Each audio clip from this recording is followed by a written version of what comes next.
emaciated, with few clothes, truly humiliated, wretched, gaunt, pitiful creatures.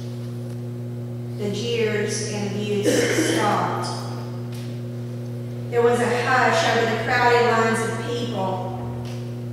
Then finally, a couple of elderly Russian women from the margins broke through to these ghostly figures and held out crusts of bread.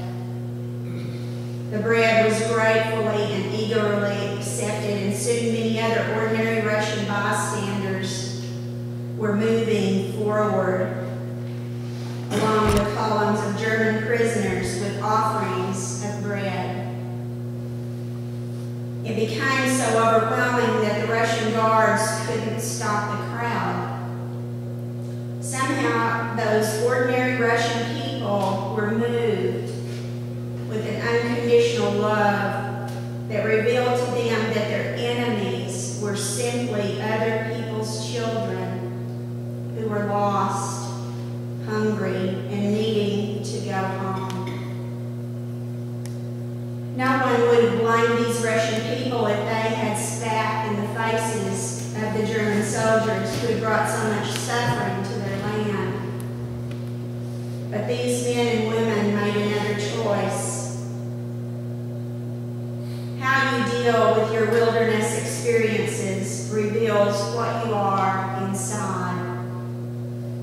Some people have gone through the wilderness and lost their faith. Others have moved through the wilderness and found a closeness to God and to others that they have never known before, a faith they would not have discovered any other way. Nina Bergman struggled with multiple sclerosis and wrote a book on meditations about her experiences.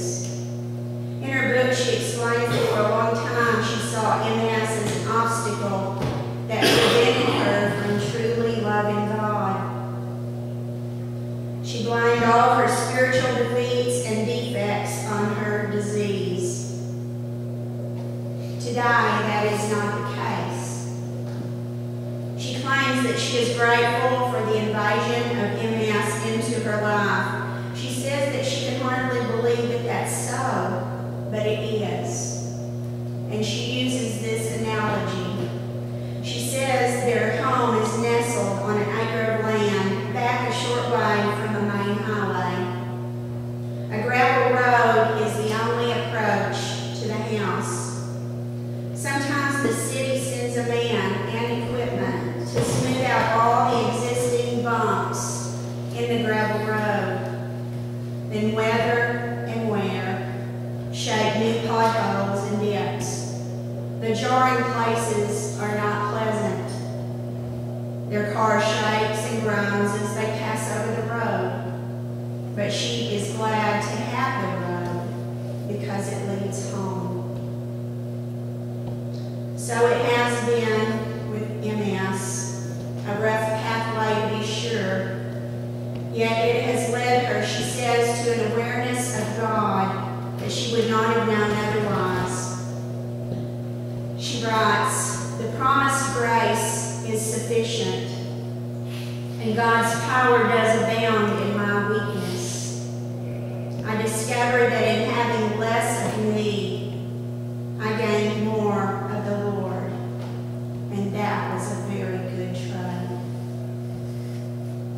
It seems remarkable to you and to me, almost incredible, that a person gives thanks for MS or cancer or any other horrible disease.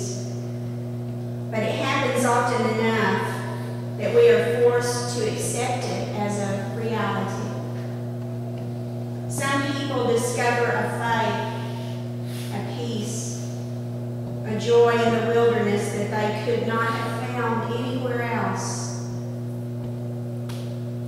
The Spirit drove Jesus into the wilderness where he was tested by Satan.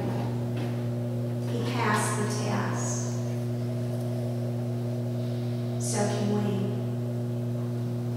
It won't be easy, but it can be done. Times spent in the wilderness is a prerequisite for a deep experience of faith. God has a place for the wilderness, not that we shall stay there, but that we shall move through the wilderness and in doing so experience a stronger faith, a greater hope, and a deeper love. They say that attitude is everything, and I expect they are right. If you are in the wilderness this day, maybe an attitude adjustment can make some difference. By the grace of God, we can all make it through. And as we begin this Lenten journey,